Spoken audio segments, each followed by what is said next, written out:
Sekali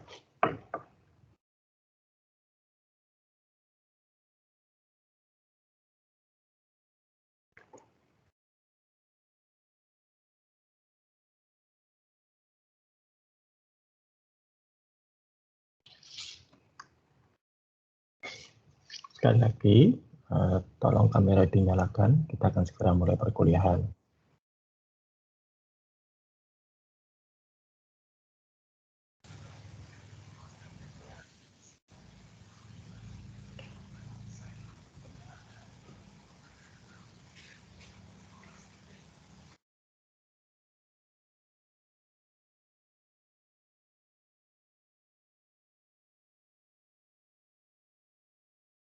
Baru ada 5 orang yang menyalakan kamera, yang lainnya segera dinyalakan.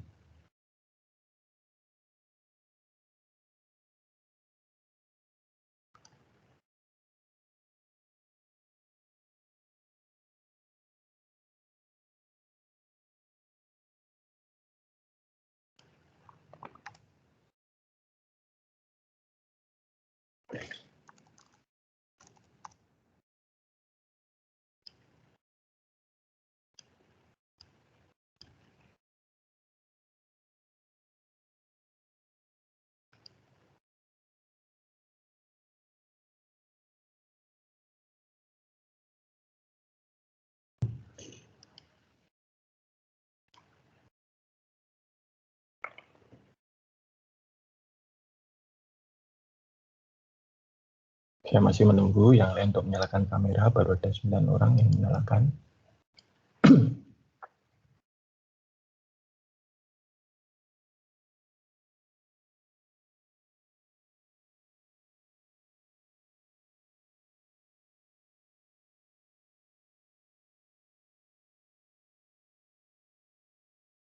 Ya, baik. Kita akan mulai pagi ini dengan mempresentasikan, Anda presentasi masing-masing rencana implementasi. Nah, jadi nanti untuk presentasi silahkan disampaikan saja poin pentingnya. Tiap kelompok dapat waktu 5 menit. Ya, lebih dari itu nanti langsung diganti oleh kelompok yang lain. Oke, kita akan mulai dari bawah. Ya, jadi mulai dari kelompok 8. Stevi, Adriana, Devaya Indraswari, Rusi Setiawan, dan Kek Putu. Silakan.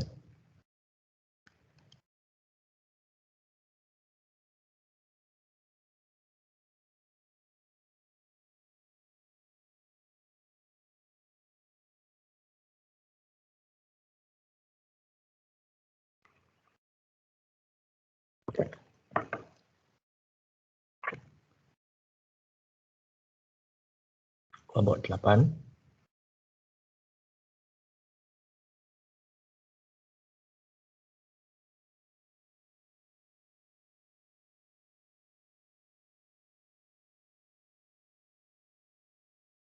Baik, Pak. Saya izin share screen. Silakan. Ingat ya, 5 menit.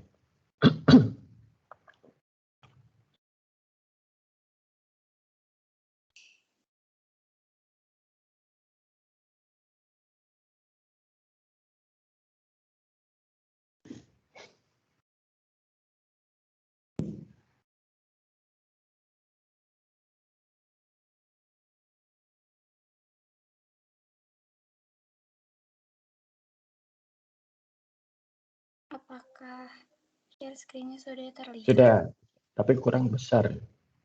Terlalu kecil untuk dilihat. Bisa di zoom enggak?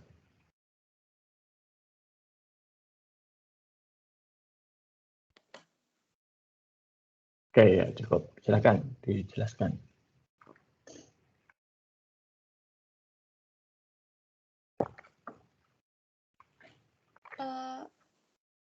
Di sini kami ada coding, testing, installation, documentation, sama training. Pada bagian coding, coding adalah salah satu tindakan dari langkah-langkah pemrograman dengan menuliskan kode atau skrip dalam bahasa pemrograman Dengan kata lain, coding merupakan kegiatan di mana kita memberitahukan komputer apa yang harus dia kerjakan untuk kita. Nah, nantinya program akan melakukan coding untuk sistem penjualan pada perusahaan Gelato Ice Cream. Sistem akan menampilkan persediaan produk, jumlah penjualan, status pengiriman barang, dan jumlah pendapatan. Selanjutnya ada testing. Software tester akan mentesting sistem yang dibuat oleh programmer. Misalnya, apakah sistem bisa menampilkan daftar produk apa saja yang tersedia dengan benar, atau apakah sistem bisa menghitung jumlah penjualan dan pendapatan dengan tepat. Cara pengujiannya yaitu bisa dengan memasukkan beberapa data untuk melihat sudah berfungsi dengan baik atau belum.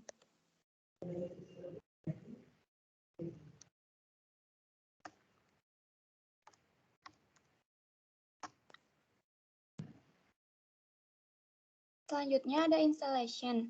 Strategi instalasi merupakan metode yang digunakan perusahaan untuk mengganti sistem yang lama atau proses perubahan yang dilakukan perusahaan dari sistem lama ke sistem baru. Strategi implementasi yang dipilih untuk sistem penjualan yang sedang dikembangkan ialah instalasi paralel. Sebentar. Itu paralel, itu berarti sistem lamanya apa? Ada sistem lamanya. Seingat saya ini kan sistem baru sama sekali, kan? Atau manual kan yang lama? Iya enggak?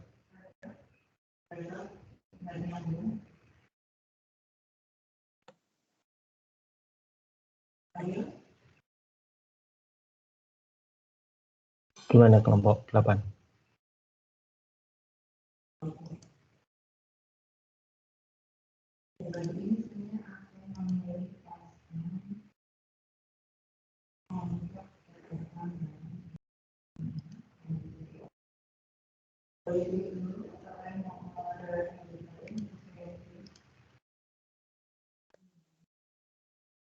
Gimana ini? Kelompok 8?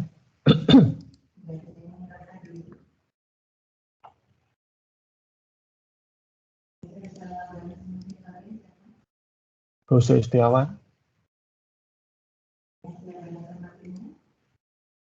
Devaya, Stevi, enggak, ini satu orang sih.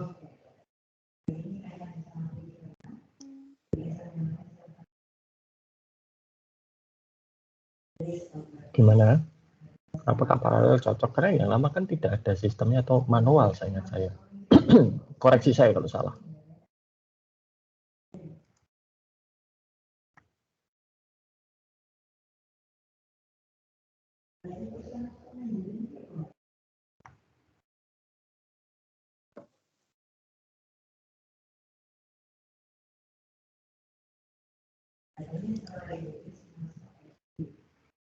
Oke, ya sudah tidak bisa menjawab, berarti ya tidak tahu sama sekali apa yang disampaikan. Oke, berikutnya kelompok 7. Aurelia Claudia, Bernadetta Rutia, Stefani Tania, dan Heri John Jaya. Silahkan. Sambil menunggu kelompok 7, kelompok 8 ini jelek sekali ya. Kalian tidak bisa menjelaskan apa yang kalian tulis dan anggota kelompok yang lain diam saja padahal hadir. Ya, ini saya nilai sangat jelek di dalam kerjasama dan presentasi. Oke, silahkan. Saya izin share screen ya, Pak. Ya, silahkan.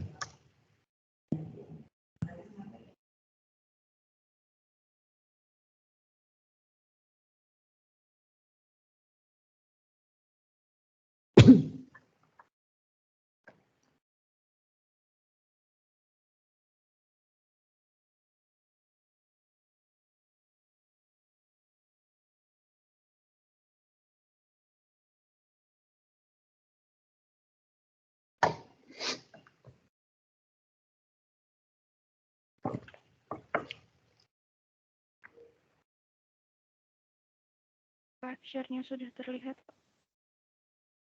Belum, masih hitam. Ya, sudah. Good. Silakan.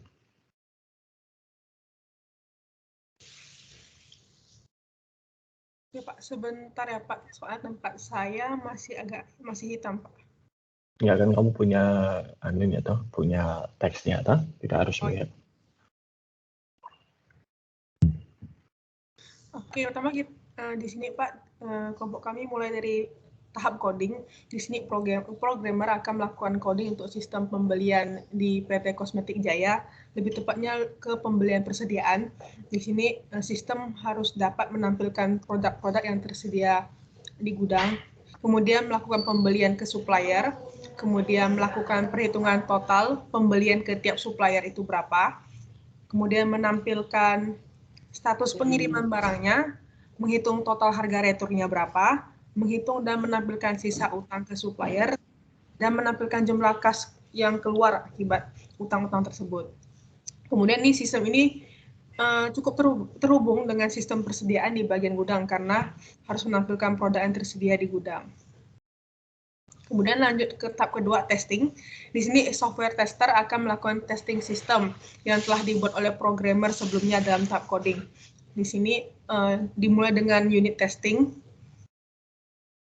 di mana di unit testing ini software tester akan melihat apakah sistem dapat menampilkan menguji terlebih dahulu beberapa unit komponen di perangkat lunak. Contohnya, apakah sistem sudah dapat menampilkan daftar produk dengan baik dan benar, atau apakah sistem sudah dapat menghitung dengan benar jumlah total harga pembelian dari supplier. Nah, hal ini dapat dilakukan dengan mencoba memasukkan beberapa data atau mungkin mencoba untuk membeli beberapa produk. Setelah itu, software tester dapat melakukan integration testing, di mana beberapa dari komponen tersebut diuji secara bersamaan. Nah, setelah itu yang terakhir, software tester dapat melakukan sistem testing. Jadi, semua komponen tersebut diuji secara bersamaan untuk melihat apakah sistem ini telah berfungsi dengan baik dan telah memenuhi syarat pengguna.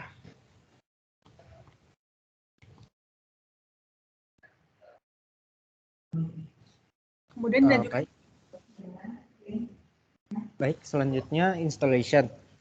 Kami memilih dengan menggunakan parallel installation karena strategi ini adalah salah satu cara teraman untuk satu perusahaan besar yang kami miliki, yang tidak memiliki anak perusahaan sama sekali.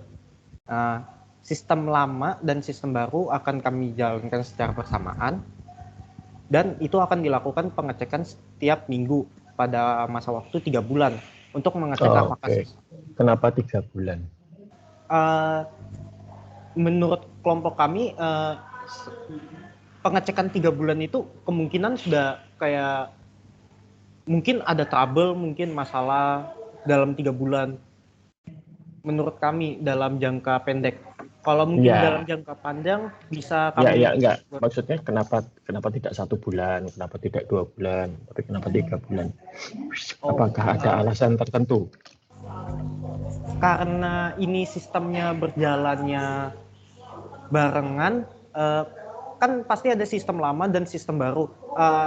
Pasti kan ada bug-bug yang agak susah. Enggak gitu loh. Maksud saya paham mengapa pakai paralel. Saya sudah sering menggunakan.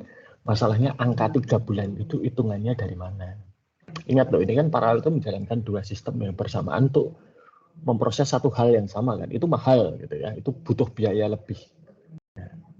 Artinya lama waktunya 3 bulan ini harus dipertanggungjawabkan. Kenapa 3 bulan? Kenapa enggak 1 bulan? Kenapa enggak 1 minggu misalnya?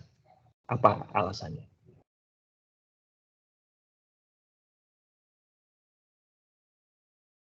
Alasan untuk 3 bulan ini biar benar-benar pasti. Kalau 1 bulan itu kan masih kalau mau benar-benar pasti 1 tahun aja sekalian. Maksud saya ini dalam jangka waktu pendek. Oke. Kalau kenapa tidak 4 bulan kalau begitu?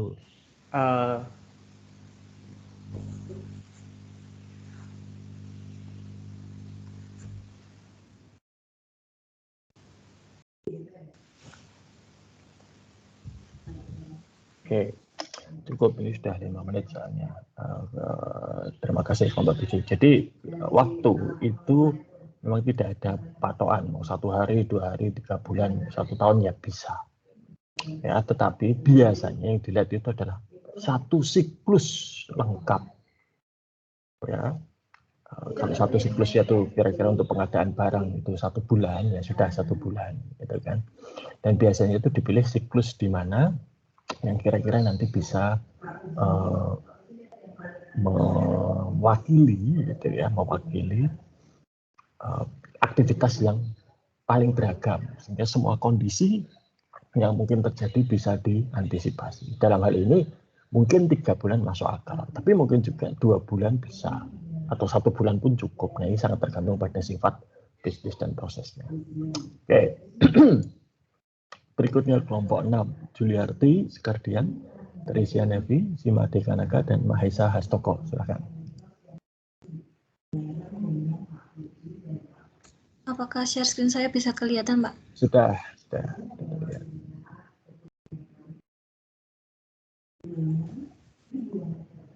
Baik, selamat pagi Pak Samiaji. Kami dari kelompok 6 akan mempresentasikan rencana implementasi sistem pengadaan barang dari merchandise anime.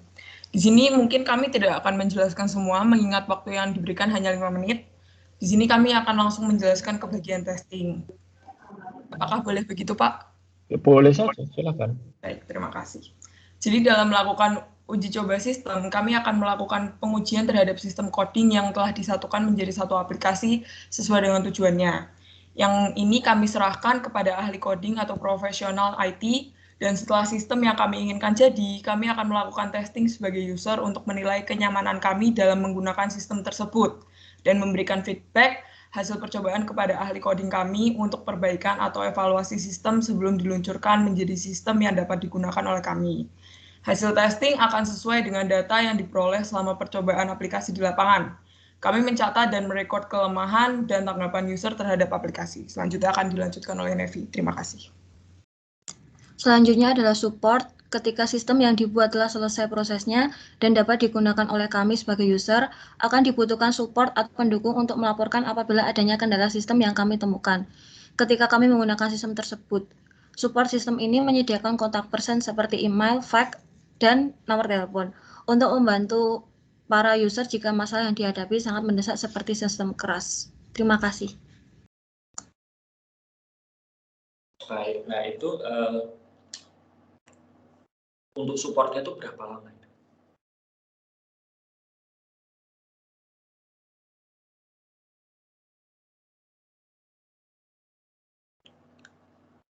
Waktunya mau berapa lama di support?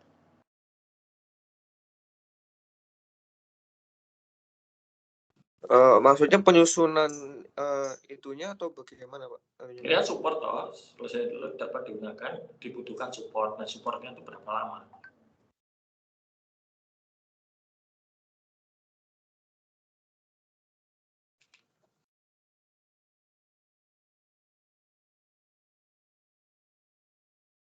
Satu tahun, 1 bulan, 2 bulan, berapa lama? Mungkin per 1 tahun, Pak. Kalau kami, 1 Pak. tahun. Oke, alasannya apa? Alasannya apa ya, Pak?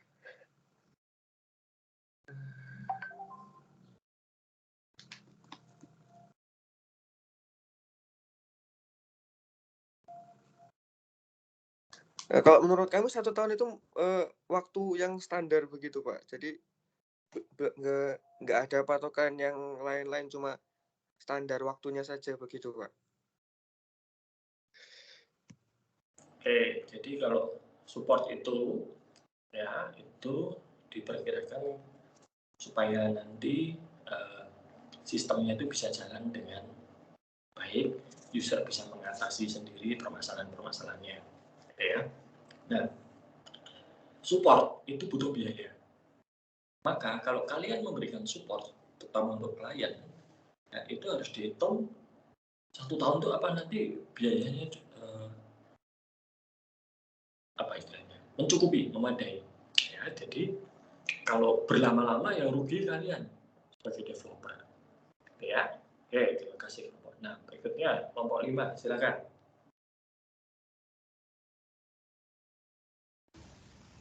Baik Pak, saya izin share screen ya. Silakan.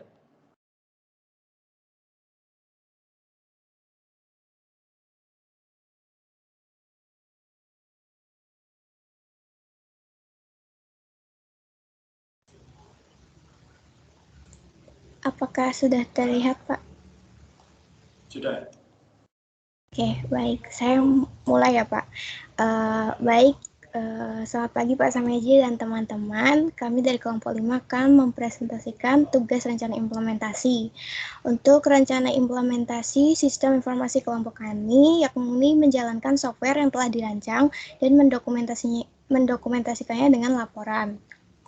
Yang pertama, menjalankan software yang telah dirancang. Nah, yang pertama yang harus dilakukan itu adalah membuka website perusahaan. Setelah membuka, karyawan yang akan mengakses bisa memasukkan username dan password yang telah diberi oleh perusahaan untuk masing-masing karyawan pada form login di awal. Yang kedua, setelah login, karyawan akan langsung masuk ke kategori bagian mereka. Misalnya, karyawan bagian gudang akan langsung masuk ke bagian gudang untuk dapat menginputkan data bagian gudang. Selain dari karyawan gudang, maka bagian lain tidak dapat mengakses bagian gudang. Selanjutnya akan dilanjutkan teman saya. Baik, kemudian setelah masuk ke bagian gudang, karyawan bisa memilih apa data yang akan mereka input. Ada beberapa bagian seperti menginput barang masuk awal, menginput barang masuk, menginput barang keluar atau form barang keluar, kemudian mengupdate stok barang di gudang dengan mengisi form stok barang. Selain form juga ada bagian report. Report ini seperti report barang masuk awal, report barang masuk, report barang keluar, dan report persediaan di gudang. Kemudian setelah semua kegiatan misalnya seperti barang masuk maupun barang keluar di input pada komputer, karyawan dapat segera logout dari akun mereka. Selanjutnya akan dilanjutkan teman saya. Selanjutnya itu mendokumentasikan dengan laporan. Setelah karyawan menginputkan data barang melalui form, perusahaan dapat mendokumentasikan melalui percetakan report. Misalnya penginputan barang masuk harus didokumentasikan oleh karyawan bagian gudang. Maka pendokumentasian ini bisa melalui report barang masuk awal. Karyawan gudang juga akan melakukan pengecekan berkala secara fisik yang dilakukan sebulan 2 kali. Ini dilakukan untuk dapat melihat persediaan barang secara fisik di gudang yang akan mengkonfirmasi jumlah persediaan yang ada di gudang secara fisik sehingga bisa cross-check dengan data stok barang yang ada di komputer. Selanjutnya, strategi instalasi.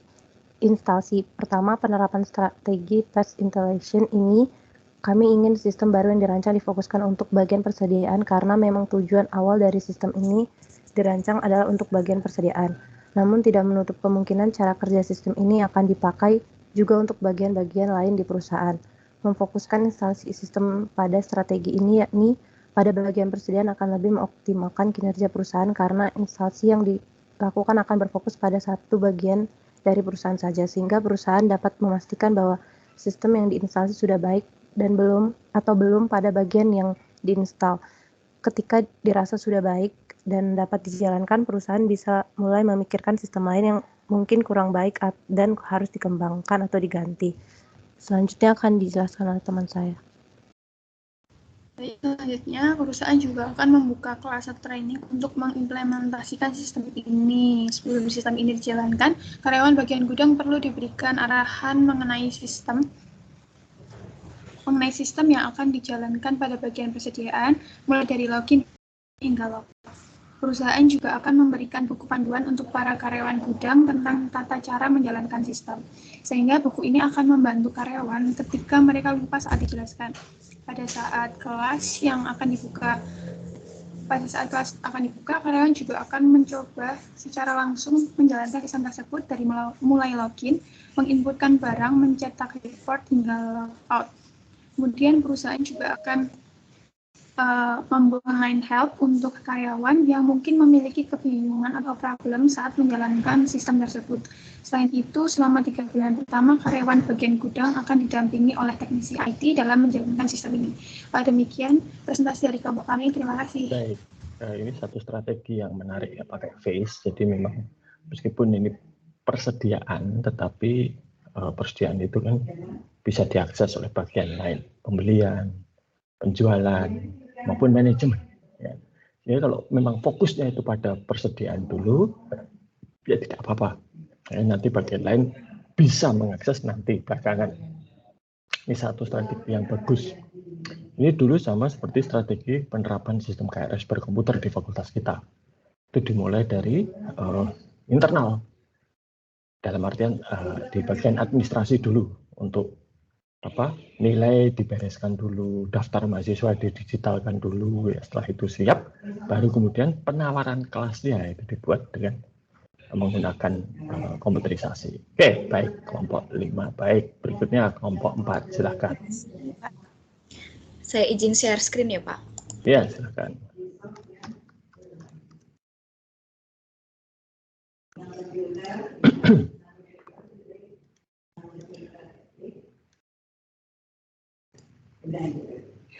Ya, sudah terlihat. Baik, selamat pagi Pak Samiaji dan teman-teman. Pada bagian coding, dalam pengembangan sistem ini, coding bukan ranah kami untuk mengerjakannya, sehingga programmerlah yang akan melakukan coding untuk sistem penjualan kami. Selanjutnya, testing.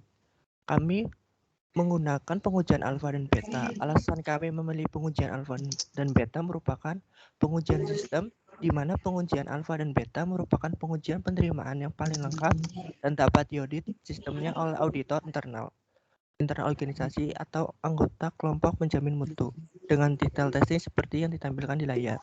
Selanjutnya akan dibahas oleh teman saya.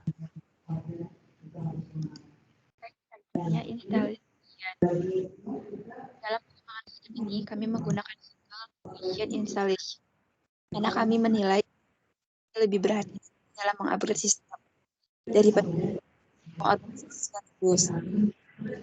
Kok putus-putus ya? Sudah Masih putus-putus.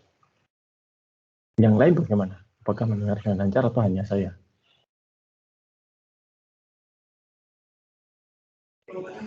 Putus-putus juga, Pak. Oke, ya berarti bukan hanya saya. Coba yang lain saja yang menggantikan.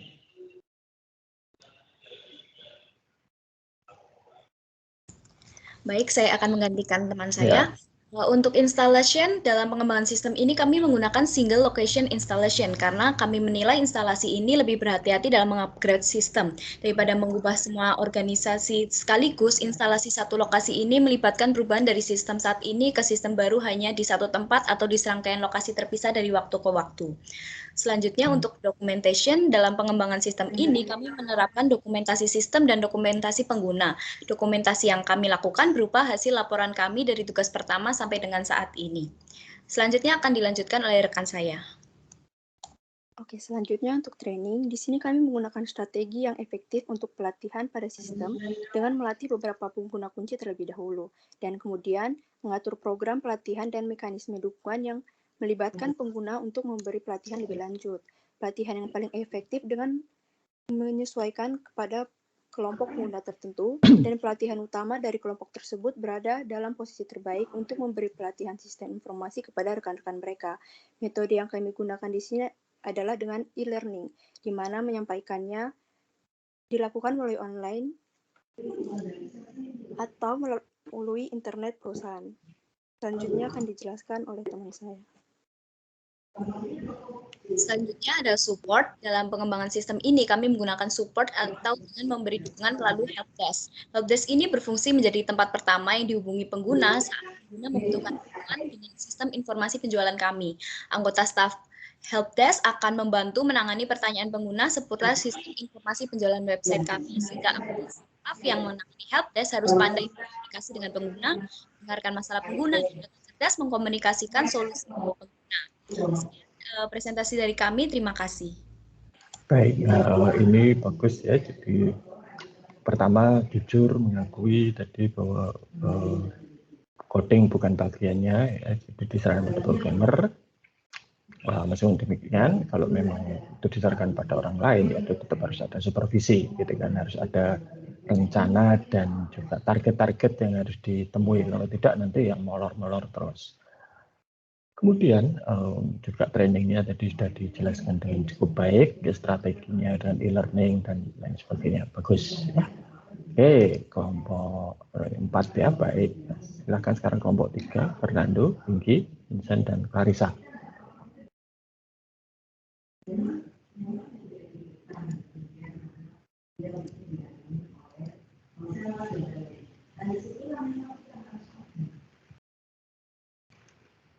Baik, selamat pagi Pak Samiaji dan teman-teman.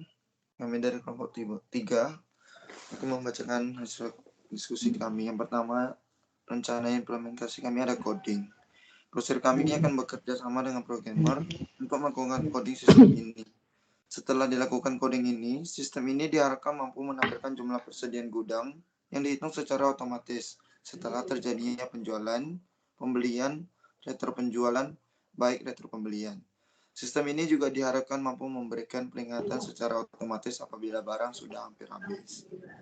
Yang kedua itu ada testing. Skenario ini dilakukan untuk memastikan kegiatan testing berjalan lebih efektif serta menghindari adanya step yang terlewatkan pada saat proses testing sistem dilakukan. Kami menggunakan manual testing dengan jenis walkthrough. Jadi melalui testing ini kita mampu mengetahui apakah fitur-fitur yang tersedia dalam sistem saling terhubung satu sama lain dengan baik atau tidak, atau ada ketidaksesuaian. Misalnya, fitur penjualan barang yang akan otomatis mengurangi produk di salah satu gudang yang terkait dengan barang yang dijual. Hasil yang diharapkan adalah produk langsung berkurang sesuai dengan penjualan yang terjadi. Namun apabila produk tidak langsung berkurang, ini tahunnya walkthrough itu terjadi bagaimana? Walkthrough itu kan hanya ngecek tata bahasanya sebetulnya dan mengecek logiknya ya. Ketika logik itu dieksekusi belum oleh komputer, belum tentu itu yang terjadi. Ya, jadi walkthrough itu hanya semacam cek ejaan, gitu ya, mengedit. Gitu. Nah, tapi nanti itu harus dijalankan di komputer. Dan percayalah pada saya, gitu ya. Beda komputer itu bisa beda perilaku. Nanti saya ceritakan. Tapi ya, jadi walkthrough itu tidak cukup. Maka ada berbagai strategi testing itu karena itu semua sebagai satu kesatuan, gitu ya. Tapi kalau disuruh milih karena keterbatasan waktu sumber daya, saya tidak akan menggunakan walkthrough. Ya. Oke, silakan diteruskan. Hasil yang diharapkan adalah produk langsung berkurang sesuai dengan penjualan yang terjadi. Namun apabila produk tidak langsung berkurang dan tidak sesuai ekspektasi, maka tester perlu menuliskan status fitur tersebut belum sesuai. Kemudian harus dilakukan penjadwalan ulang walkthrough kedua untuk membahas hal-hal yang perlu diubah dan masih tidak sesuai. Selanjutnya untuk absent testing kami menggunakan beta testing, di mana langsung digunakan oleh grocer kami selama beberapa minggu. Hal ini bertujuan untuk memastikan apakah sistem ini efektif digunakan di lingkungan kerja nyata pengguna. Selanjutnya akan dilanjutkan oleh teman saya. Implementasi selanjutnya yaitu installation. Untuk instalasi kami menggunakan metode single location installation, di mana kami mencoba sistem informasi di grocer yang berlokasi di Pekanbaru, kemudian memutuskan apakah dan bagaimana sistem tersebut dijalankan di lokasi lainnya. Kami memilih metode single location installation karena dapat membatasi kerugian pada suatu sistem terlebih dahulu sehingga dapat memastikan apakah sistem ini tidak bermasalah bila diterapkan di cabang lain. Implementasi selanjutnya yaitu documentation. Akan ada buku panduan sistem yang akan menjelaskan dokumentasi sistem serta dokumentasi pengguna yang bertujuan untuk mempermudah pengguna untuk memahami dan menggunakan sistem. Dokumentasi sistem berisi informasi terperinci mengenai spesifikasi desain sistem, pekerjaan internal dan fungsinya. Sedangkan dokumentasi pengguna berisi informasi visual mengenai sistem aplikasi, cara kerjanya, dan cara menggunakannya.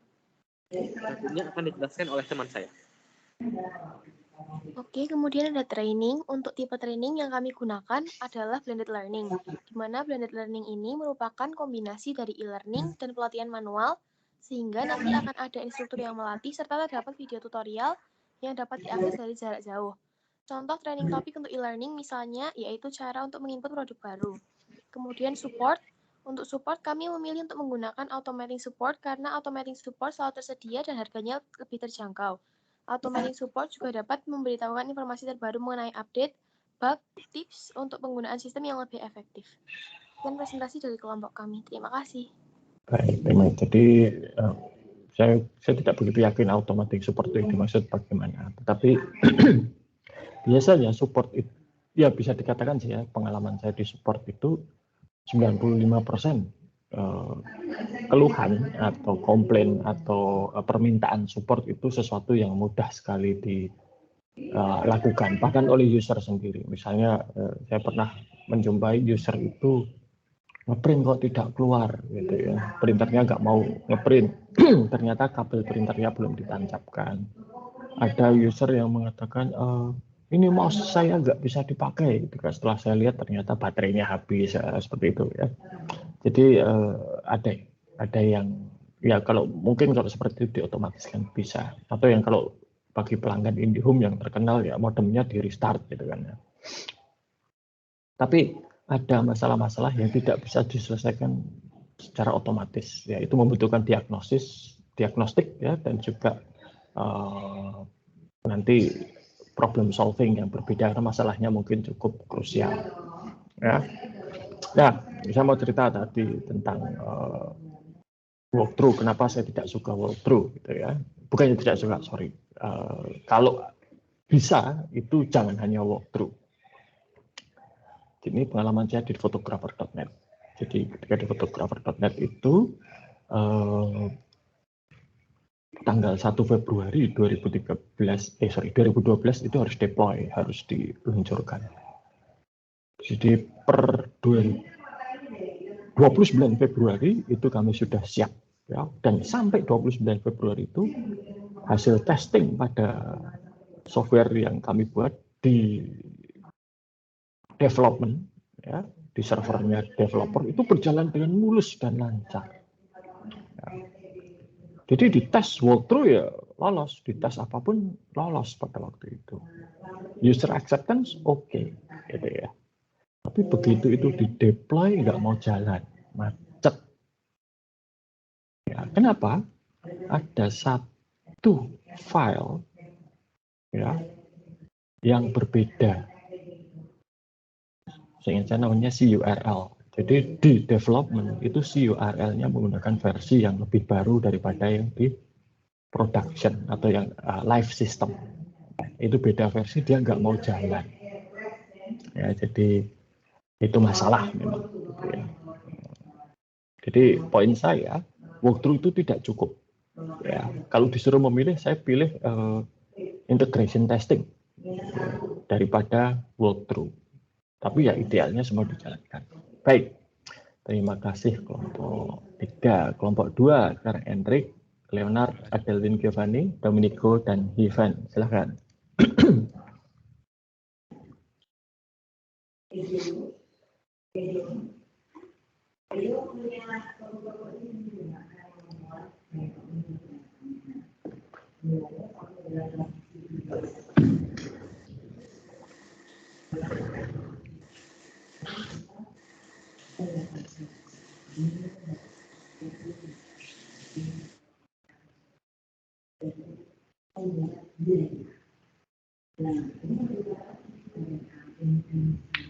Enggak, sudah terlihat. Silahkan.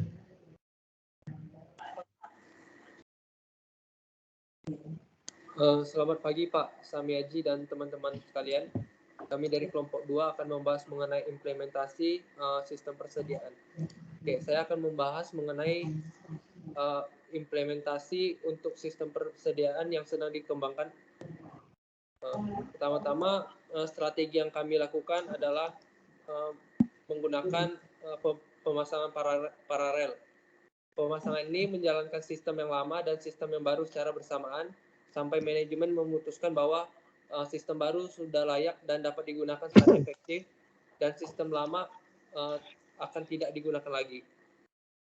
Dari segi teknis, pemasangan ini dipilih karena tingkat risikonya tidak setinggi pemasangan langsung, di mana apabila menggunakan pemasangan langsung, jika terjadi masalah pada sistem yang baru dipasang, maka sistem tidak akan bisa dipakai secara normal. Sedangkan apabila menggunakan pemasangan paralel, ketika kedua sistem dijalankan secara bersamaan, lalu terjadi masalah pada sistem baru, sistem lama akan tetap berjalan secara normal, sehingga tidak menghambat proses pekerjaan yang sedang dilakukan. Ketika kedua sistem itu dapat dijalankan secara bersamaan dengan baik, manajemen dapat membandingkan hasil dari masing-masing sistem tersebut. Hasil ini nanti digunakan untuk menentukan apakah sistem baru bekerja lebih baik dari sistem lama atau tidak, sehingga manajemen dapat memutuskan menggunakan sistem baru dan tidak menggunakan sistem lama, atau bisa menggunakan peningkatan terhadap sistem yang baru. Selanjutnya akan disampaikan oleh rekan saya. Dari segi keuangan, Menjalankan dua sistem secara bersamaan memang lebih memakan biaya. Namun pertimbangan yang dipikirkan bahwa ketika manajemen memilih pemasangan langsung dan sistem tersebut tidak dapat digunakan secara normal, sehingga akan berdampak pada kelangsungan bisnis, usaha yang dijalankan akan terhambat, sehingga dapat dimungkinkan akan timbul biaya-biaya lain agar proses bisnis dapat berjalan dengan baik. Atau bahkan risiko paling buruk adalah proses bisnis ini tidak dapat dijalankan untuk sementara waktu.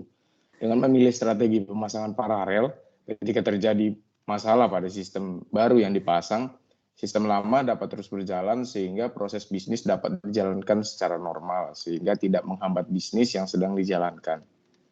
Selanjutnya akan dijelaskan oleh rekan saya.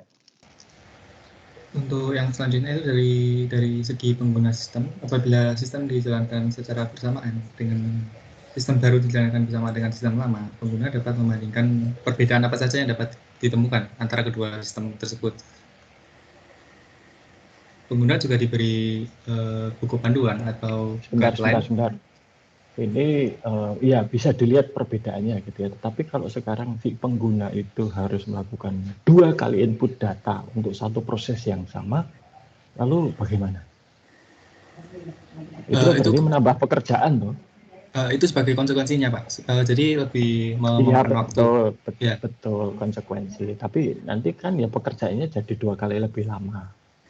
Biaya operasional 2 kali lebih tinggi. Karyawan juga nanti kerjanya jadi lebih banyak.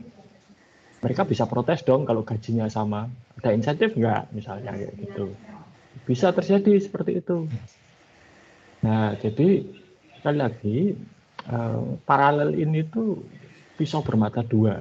Aman sih, tapi biayanya besar sekali dan kemungkinan usernya tuh berkeluh kesah, tidak suka malah semakin tinggi. Ngapain harus masukin data 2 kali gitu loh. Dan itu malah justru nanti berdampak negatif terhadap sistem. Ngapain yang baru bikin repot, nah kan kesannya jadi negatif kalau seperti itu, ya enggak? Nah, jadi itu harus dipikirkan lagi. Oke, silahkan diteruskan. Ganti yang lain, jangan yang implementasi terus. Yang lain apa? Strategi. Jangan yang instalasi terus, yang lain.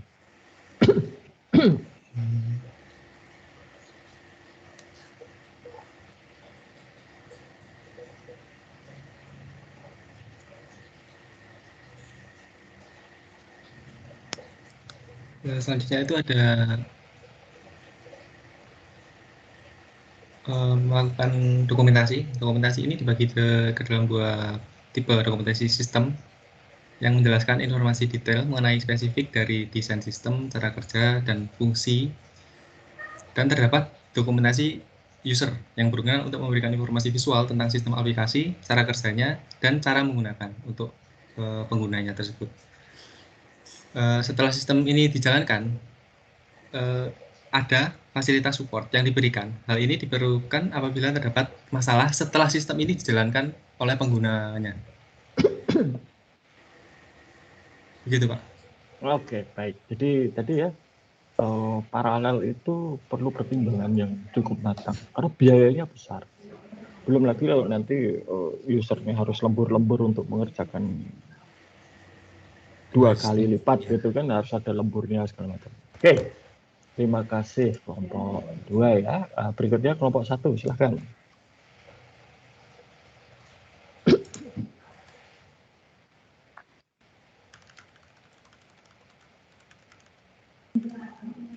Ellen Stefani, Daniel Wibowo, Gracia Natalia, dan Fernando Kurniawan.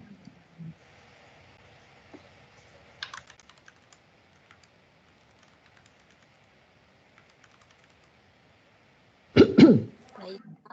Rencana implementasi kami yang pertama yaitu pengujian sistem pengajian. Strategi yang kami gunakan pada masa uji coba sistem ini adalah parallel installation. Dalam pengujian ini akan dilaksanakan kurang lebih 3 periode pengkajian, dan sistem akan selalu dipantau kinerjanya apakah terjadi error ketika sistem berjalan.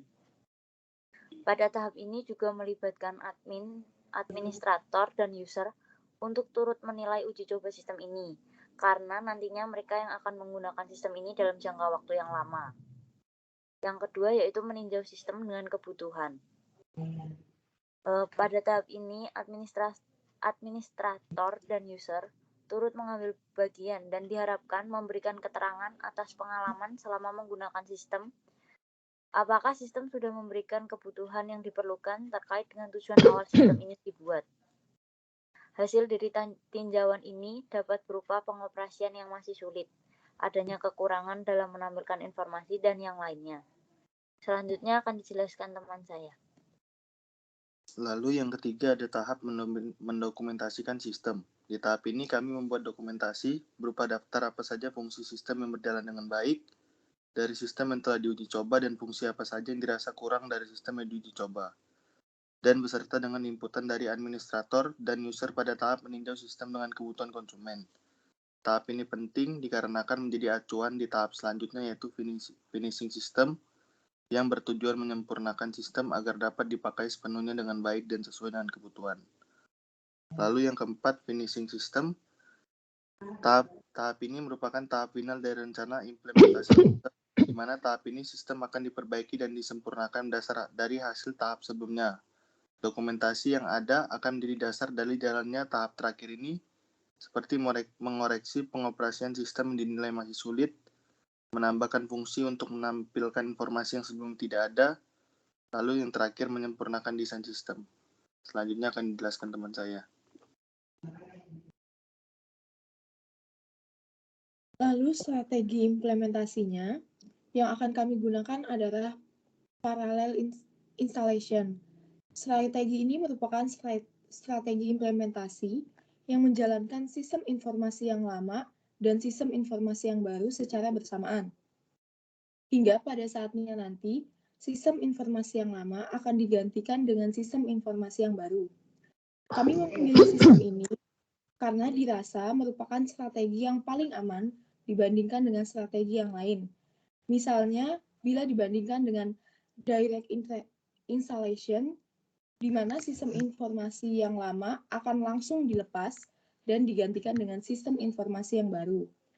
Tentu hal itu sangat beresiko bagi jalannya perusahaan ketika terjadi kendala di sistem yang baru. Dengan menggunakan strategi parallel installation, juga akan dapat membantu dalam proses pengujian, karena selain melihat dari kelebihan dan kekurangannya, dari sistem informasi yang baru, kami juga dapat melihat fungsi penting apa yang ada dari sistem tersebut, yaitu sistem lama, tetapi belum ada dari sistem informasi yang baru, yang nantinya akan menjadi bahan koreksi di tahap finishing system. Sekian presentasi dari kelompok kami. Oke, baik kelompok 1A. Sebetulnya ya, ini ada yang menarik tadi di atas kan itu pakai uji coba dan di uji coba sudah paralel kemudian ke implementasi yang ini ya instalasi ini. Ya sebetulnya mungkin kalian tidak sadari tapi bahasa yang kalian pilih itu sebetulnya sudah sangat mendukung untuk strategi instalasi. Itu apa? Ini uji coba. Gitu ya. Jadi bukan implementasi tapi uji coba. Jadi coba datanya dimasukkan ke sistem yang baru sampai sistem yang lama tetap dipakai gitu ya. Nah, aktivitasnya sebenarnya sama. Ya. Jadi kalau kalian mau mengubah strategi ya, aktivitasnya sama. Tapi yang kedua memasukkan data ke sistem judulnya uji coba. Sehingga user itu merasa bahwa oh ini bukan bagian dari pekerjaan, ini masih uji coba, gitu ya. Ya ada risiko sih mereka tidak serius misalnya. Tapi kalau ini dikelola dengan baik, disupport oleh manajemen, dan kemudian usernya bisa serius, uji coba ini sebetulnya bisa menjadi instalasi, gitu ya. Oke, baik. Terima kasih kelompok 1. Cukup ya semua. Oke, baik. Ini kok yang on cam hanya 2 orang. Yang lainnya kemana ini? Yuk, yang lain silahkan dinyalakan videonya, kameranya. Ya. Baik. Nah, nanti untuk pengganti tugas akhir, kalian harus mengumpulkan laporan lengkap, ya. Mulai dari setelah ujian tengah semester sampai hari ini. Ya, jadi apa yang sudah dikumpulkan di ujian tengah semester tidak perlu dikumpulkan lagi, tapi mulai dari sana sampai hari ini, ya. Itu silahkan sebentar saya cek dulu apa saja yang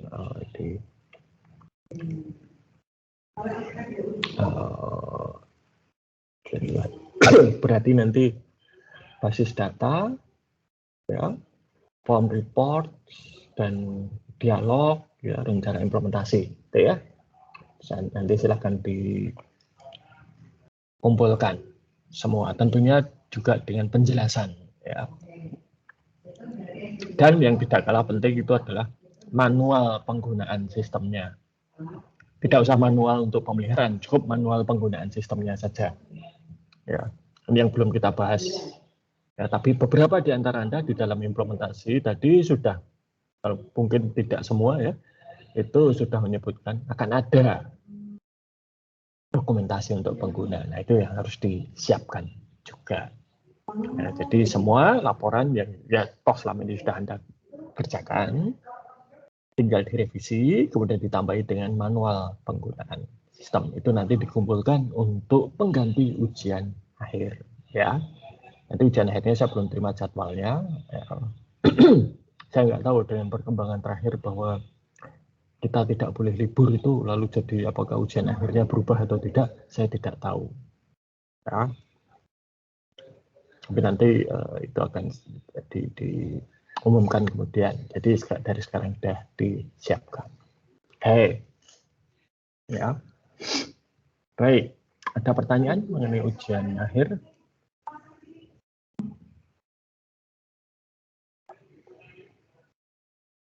Baik, kalau tidak ada. Nah, mohon maaf Pak, saya jelas untuk ini ujian akhirnya Pak. Mohon Pak dijelaskan kembali Pak. Oke, jadi ujian akhirnya itu mengumpulkan laporan yang sudah direvisi berdasarkan masukan saya dari mulai setelah ujian tengah semester. Ya, jadi ada basis data, interface, dialog, form report, ya, sampai rencana implementasi ditambahi dengan manual atau cara penggunaan sistem oleh user atau pengguna. Ya, itu nanti dikumpulkan. Sudah jelas, Mas Maesa? Oh iya Pak, baik Pak, makasih Pak. Oke, ada lagi pertanyaan?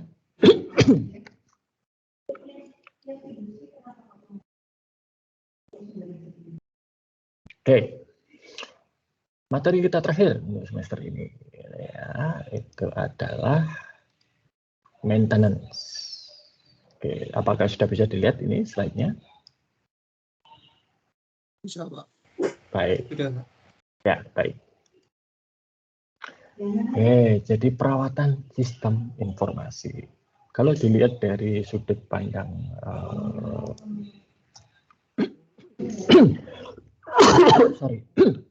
SDLC, ya. Misalnya satu sistem itu umurnya 3 tahun, planning, analysis, design, implementation ini katakanlah 1 tahun, yang 2 tahun itu ada di sini. Jadi waktu atau usia sistem paling lama itu adalah ketika dia berada di maintenance, ya. Ya bisa beberapa tahun, bisa puluhan tahun, ya bahkan dulu di tahun 2000 ketika terjadi Millennium Bug, ya, Millennium Bug itu ketika zaman dulu tanggal di komputer itu tahun hanya 2 digit, menjelang tahun 2000 banyak yang bingung, nanti jangan-jangan komputer menginterpretasikan 00 itu bukan 2000 tapi 1900 gitu ya. Nah, maka kemudian banyak dibongkar sistem-sistem lama buatan zaman dulu. Termasuk ternyata banyak sistem buatan zaman dulu yang sampai tahun 2000 itu masih dipakai. Contohnya apa? Penggajian. Penggajian itu kan prinsipnya sama. Ya. Ini bagi yang pakai sistem penggajian ya, gaji pokok, ditambah tunjangan, dikurangi potongan. Ya sudah itu saja. Ragam potongannya mungkin berbeda. Ragam tunjangannya mungkin berbeda. Tapi prinsipnya sama. Sehingga core sistemnya untuk penggajian itu tidak banyak berubah. Dan itu banyak sekali sistem penggajian di desain mulai dari tahun 60-an. Ya. Jadi 40 tahun sampai tahun 2000 itu masih jalan. Ya. Mereka di-maintain terus. Nah ini. Jadi lalu kalau Anda ingat saya pernah mengatakan 70% masalah itu ada ditemukan bersumber dari analisis. Nah, di mana masalahnya itu nanti akan kalau kita salah dalam melakukan analisis itu biasanya munculnya ada di mana? Di sini. 70% itu ada di sini. Ya, di maintenance ini. Padahal kalau sudah maintenance kan sudah diimplementasikan, sudah jalan, masuk kembali lagi ke analisis kan nggak mungkin. Ya. Yang terjadi adalah apa? Ya, di sini harus diberesi. Nah, sorry. Jadi, kalau dilihat, aktivitas di dalam maintenance itu mirip seperti pengembangan sistem, tapi dalam skop yang kecil. Apa saja aktivitas? Satu, mendapatkan atau menerima permintaan maintenance. Kedua, melihat permintaan ini kemudian dampaknya pada sistem, apa di sistem yang harus diubah. Mendesain perubahan sistem tersebut dan kemudian mengimplementasikannya. Jadi mirip seperti itu. Ya. Dan perubahan itu apa? Macam-macam. Bisa sekedar mungkin laporannya dirubah formatnya. Bisa mungkin frekuensi laporan rutin dirubah yang tadinya bulanan jadi mingguan. Item yang dilaporkan dirubah. Ya, selama masih ada datanya itu tidak jadi masalah, hanya tinggal nanti ditampilkan atau tidak. Mungkin kalau penggajian rumus perhitungan untuk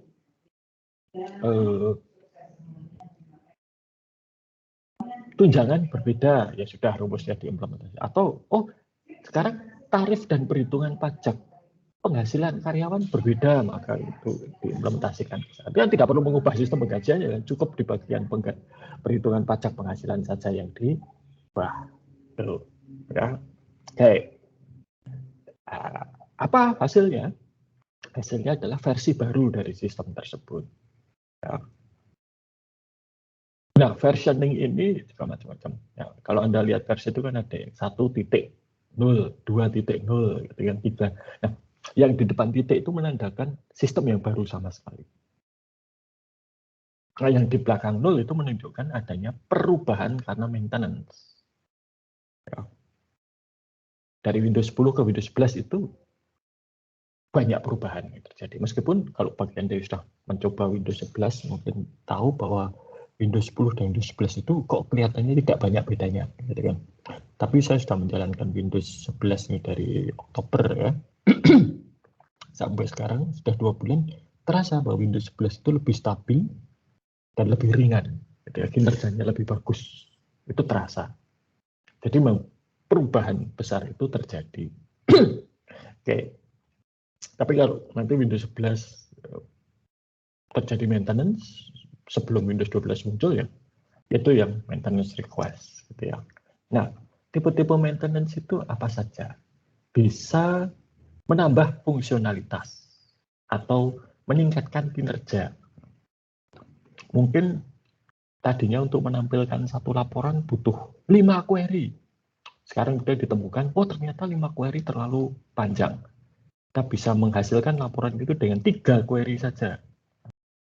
Ya kelihatannya hanya menghapus 2 query, ya, tetapi 2 query ini kalikan berapa data, berapa kali laporan, itu sudah penghematan kinerja yang luar biasa. Menambah fungsionalitas. Ini tahun depan, Windows 11 akan ada fungsi. Sebetulnya fungsinya itu sudah ada sekarang. Hanya belum diaktifkan. Itu apa? Anda bisa menginstal aplikasi Android di Windows. Itu sudah ada, hanya belum diaktifkan. Dan corrective maintenance. Corrective maintenance ini ya berarti kalau ada error atau bug itu diperbaiki. Kalau ada kelemahan atau lubang keamanan ya ditambal, ditutup. Yang ketiga itu adaptive maintenance. Ini perubahan untuk menyesuaikan dengan tuntutan bisnis. Misalnya tadi, sekarang tarif dan cara perhitungan pajak penghasilan diubah oleh pemerintah, ada aturannya ya. Maka di dalam modul penggajian pada bagian perhitungan pajak penghasilan harus diubah caranya, prosesnya, gitu ya. Lalu ada preventive maintenance, ini tadi meningkatkan kinerja ya. Preventive maintenance ini untuk menghindari masalah di masa depan. Ini biasanya preventive maintenance ini terkait dengan security, keamanan.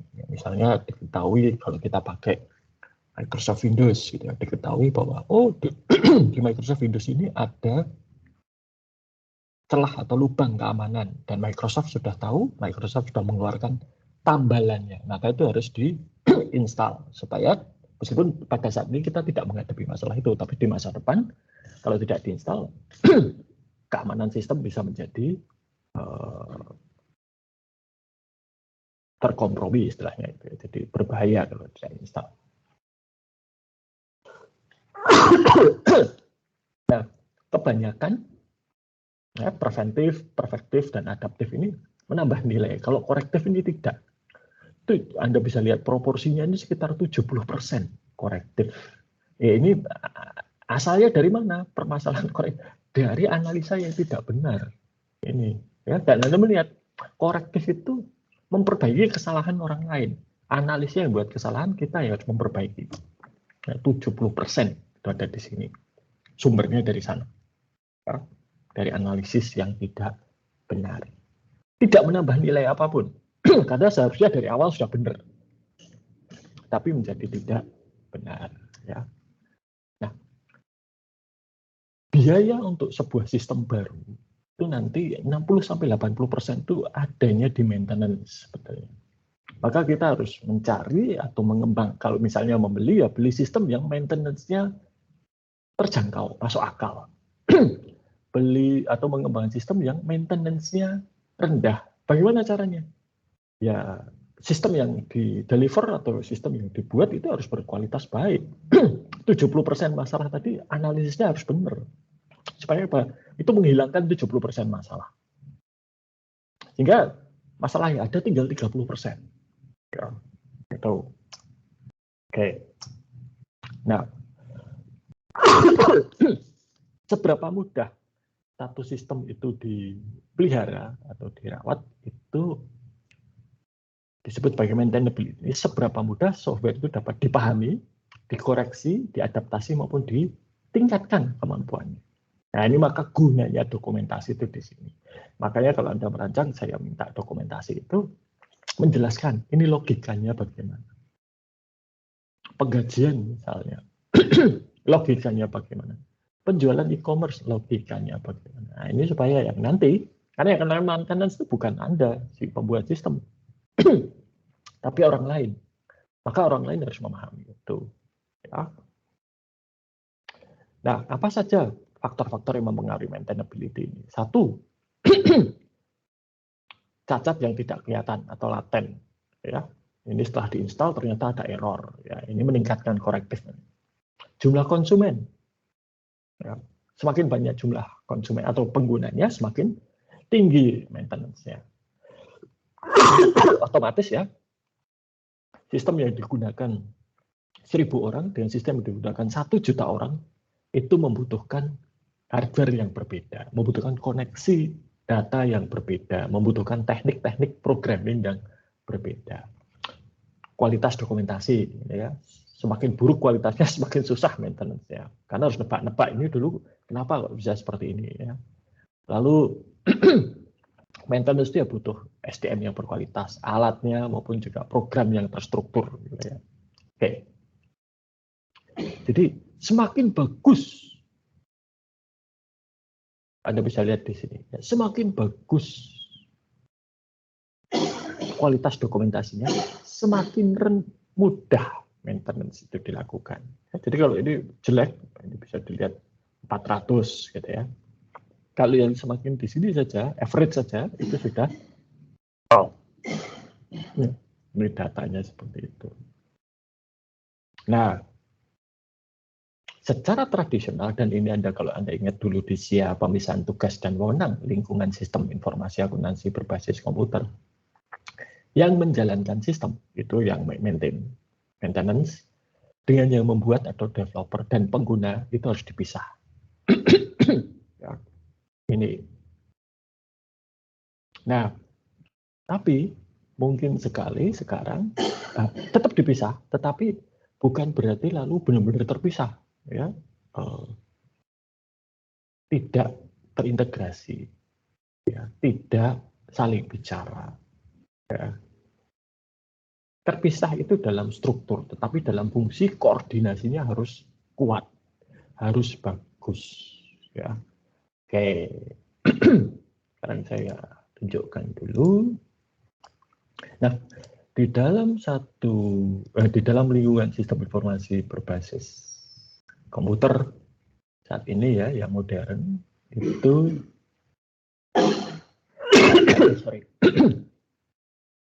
itu yang menjadi tren adalah yang disebut sebagai DevOps. Dev itu development, Ops itu operation.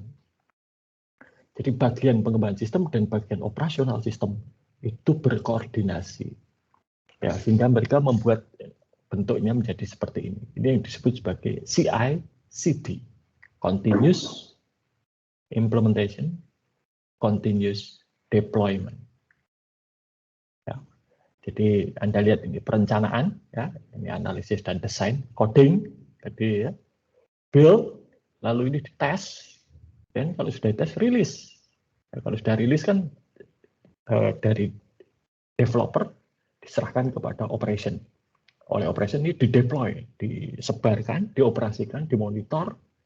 Nanti berikutnya kalau sudah oke, melangkah ke modul berikutnya. Terus begitu. Nah, ini jadi satu kesatuan dan ini dilakukan secara otomatis.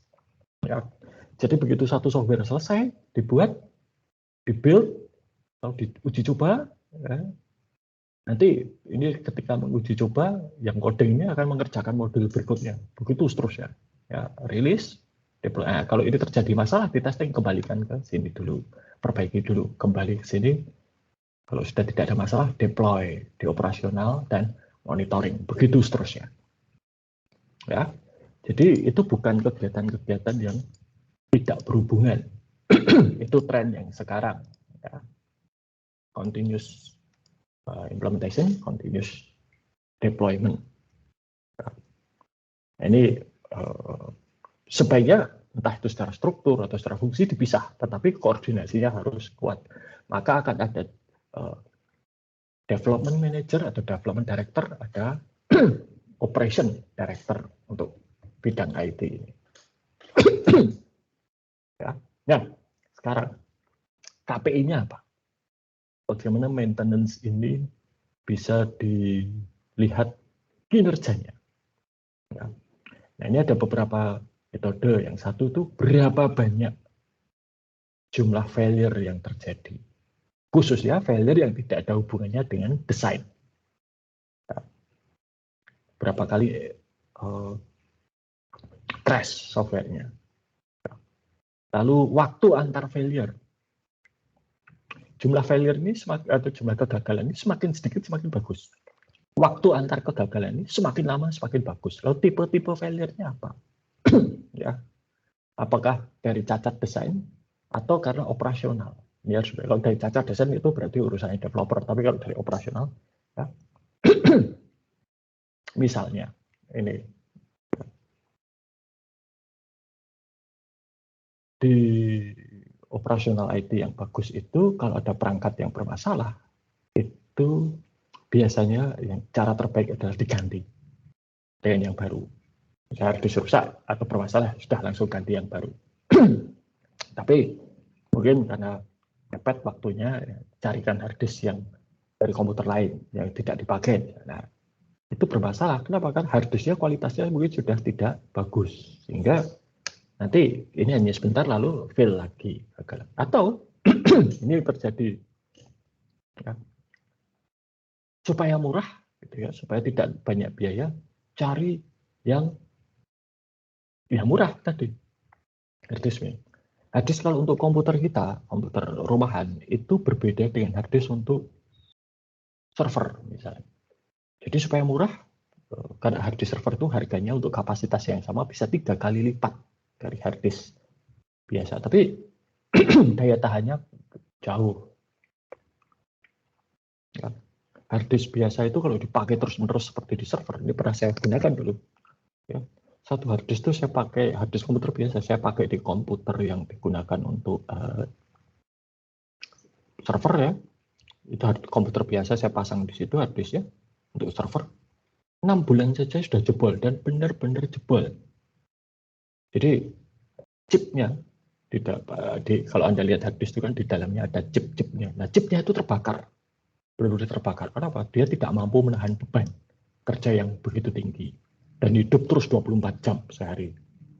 Nah, kalau harddisk untuk server itu beda. Bobotnya lebih berat, lebih tebal, ya, dan ya tentunya lebih tahan banting. Ini. Nah, lalu perubahan, nah ini maintenance request, permintaan harus dikendalikan, sebab kalau enggak nanti semua minta diubah ya. Maka perlu ada prioritas mana yang harus ditangani terlebih dahulu. Kalau hanya satu orang mengatakan, wah saya nggak bisa ngeprint, ya, tetapi pada saat yang sama ada permintaan koneksi internet perusahaan putus gitu, berarti mana yang diprioritaskan, koneksi internet dulu. Atau satu orang, oh ini saya flash disknya kok nggak bisa terbaca ya, tapi pada saat yang sama sistem e-commerce kita down, nah, berarti mana yang didahulukan, sistem e-commerce-nya tentunya, bukan flash disk yang tidak bisa dibaca tadi ya. Ini jadi seperti ini. Jadi satu algoritma untuk menentukan mana yang harus segera dikerjakan, mana yang bisa ditunda atau bahkan ditolak. Misalnya ini change request ya, tipenya apa, korektif. Kalau korektif ini langsung masuk prioritas dan segera dikerjakan. Bukan korektif, misalnya ini adaptif atau penyempurnaan, nah, ini langsung masuk prioritas. Kalau hanya enhancement, devaluasi, perlu nggak? Tidak perlu, langsung tolak. Ya, misalnya, saya ganti monitor jadi yang lebih besar, gitu ya. Perlu nggak? Oh nggak perlu ya, sudah tolak. Gitu. Tapi kalau perlu ya masukkan ke sini. Tapi nanti Anda bisa melihat korektif itu skala prioritasnya lebih tinggi daripada adaptif, dan lebih tinggi yang paling rendah itu ada yang enhancement. Ini. Lalu ada configuration management. Setiap sistem itu pasti berubah sepanjang waktu. Nah, perubahan ini harus didokumentasikan. Ya. Versi 1.0, kemudian ada perubahan menjadi 1.01. Dirubah lagi 1.02. Nah, ini harus ada yang mencatat, harus ada yang tahu perubahannya apa saja. Maka kemudian ada baseline modul, ini adalah yang versi 0.nya itu tadi, entah 1.0, 2.0. Nanti kalau sudah ada perubahannya berarti versi yang lebih baru lagi. Dan ini ada yang mengelola. Sehingga misalnya kita sudah punya 3.1, lalu kita luncurkan 3.11. Ternyata gagal, maka harus kembali ke 3.1. Ya. Yang paling stabil itu yang mana, itu yang kita lakukan. Ya. Dan ini sekarang bisa diotomatiskan tadi dengan CI/CD tadi. Ya. Nah, kalau sekarang website bagaimana? Website itu beda dengan aplikasi biasa. Website itu kalau Anda e-commerce, ya harus siap 24 jam. Sehari 365 hari seminggu. 365 hari setahun, sorry. 24/7. Bukan berarti lalu kalau ada order harus segera diproses. Tidak. Ya. Meskipun itu bisa diotomatiskan. Sama seperti kalau misalnya Anda belanja di Tokopedia atau Bukalapak, marketplace lah pada umumnya. Ya. Anda pesan kan langsung, dan Anda bayar saat itu juga bisa. Maka kalau Anda sudah bayar, pembayaran Anda sudah terverifikasi, valid, baru diteruskan ke penjual. Nah, penjualnya kalau misalnya Anda ordernya jam 12 malam, penjualnya mungkin tidur, maka baru akan diproses keesokan harinya. Tetapi pemesanan dan pembayarannya bisa dilakukan saat itu juga. Ya. Atau kalau yang besar seperti Amazon misalnya, Amazon itu gudangnya 24 jam. Jadi begitu order masuk, diverifikasi, pembayarannya valid, teruskan ke gudang, oleh gudang segera dilakukan proses pengemasan dan pengiriman barang. Ya. Lalu broken link, ya. Ini sering sekali tautannya diklik ternyata nggak nyambung kemana-mana, error, gitu ya. Nah, ini harus dicek. Lalu validasi HTML. HTML itu adalah bahasa yang digunakan untuk membuat website, Hypertext Markup Language. Nah, kenapa ini harus divalidasi? Supaya sesuai standar. Kalau tidak sesuai standar, nanti tampil di layar monitor saya bagus, tampil di layar monitor orang lain tidak bagus. Ya, maka supaya standar harus divalidasi, dan itu ada alat validasi. Lalu kalau punya domain ya registrasi itu dijaga, jangan sampai registrasinya, misalnya saya punya domain samyaju.com dan itu laris. Ya. Apa banyak yang pengen. Nah itu harus segera saya perbarui kalau masa kepemilikan domainnya hampir habis. Sebab kalau nanti habis lalu tidak saya perpanjang, bisa diserobot orang. Lalu juga maintenance. Oke, itu untuk maintenance. Sampai di sini apakah ada pertanyaan?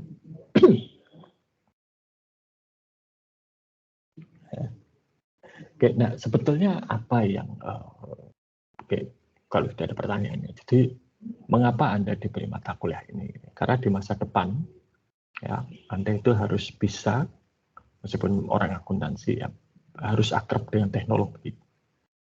Anda harus bisa melihat, misalnya Anda punya masalah bisnis, ya, baik sebagai karyawan, manajer atau pemilik usaha, Anda itu bisa melihat opsi apa yang bisa dipilih atau solusi teknologi apa yang bisa dipilih dan bagaimana caranya Anda menganalisis yang kita butuhkan itu apa toh.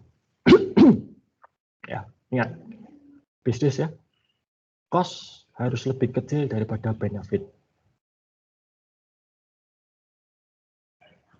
Kalau hanya butuh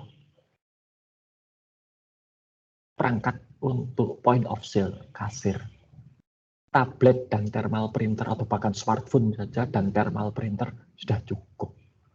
Kenapa harus beli laptop gaming yang harganya 100 juta misalnya? Tapi kalau kalian butuh server untuk menangani 1 juta pelanggan, ya jangan segan-segan beli yang bagus, yang harganya mahal.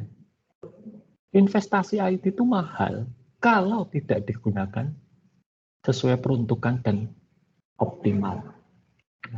Kalau kalian punya 1 juta pelanggan e-commerce, kalian pakai komputer rakitan yang harganya hanya 4 juta, ya nggak kuat, jebol. Ya biayanya murah, tapi opportunity cost-nya menjadi sangat tinggi, kehilangan potensi penjualan.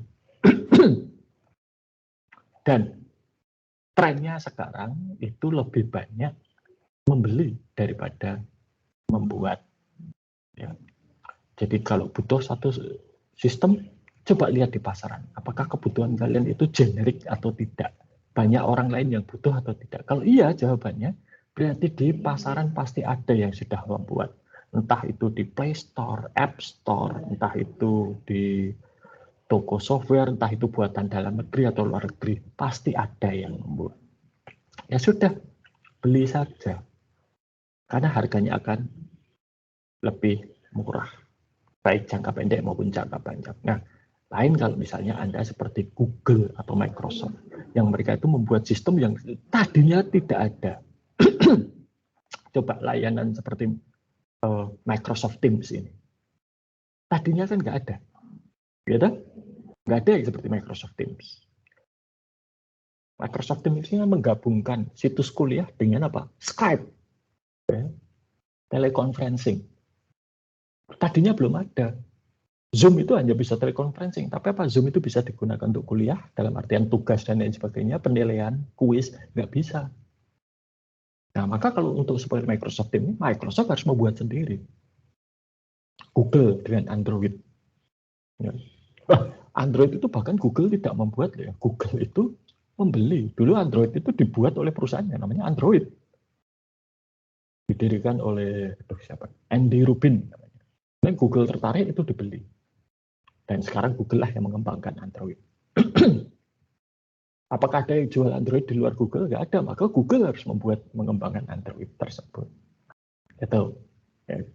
Jadi dugaan saya nantinya kalau kalian sudah menjadi bekerja gitu ya, itu kebanyakan yang akan kalian evaluasi itu adalah opsi untuk membeli.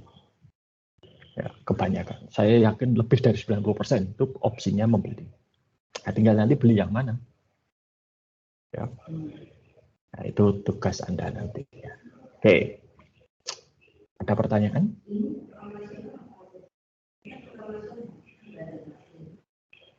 Baik, kalau tidak ada, saya mau ucapkan terima kasih. Kita sudah bersama-sama selama 1 semester. Ya, mungkin semester depan kalau kondisi sudah lebih baik, kita bisa hadir di kampus dan bertatap muka. Ya. Setelah ini, bagi kalian yang berminat untuk mendalami disiplin sistem informasi, masih ada mata kuliah manajemen basis data, dan nanti semoga kurikulum baru segera disahkan, akan ada mata kuliah analisis data, atau yang kalau di pasaran itu populernya data science atau data analitik. Nah, itu ada 2 mata kuliah pilihan itu, dan tentunya ada seminar sistem informasi dan skripsi sistem informasi. Kalau tidak juga tidak apa-apa. Ya, oke, saya kira cukup sekian. Ya, selamat belajar, semoga sukses dengan ujian akhir, dan sampai jumpa di kesempatan yang lain.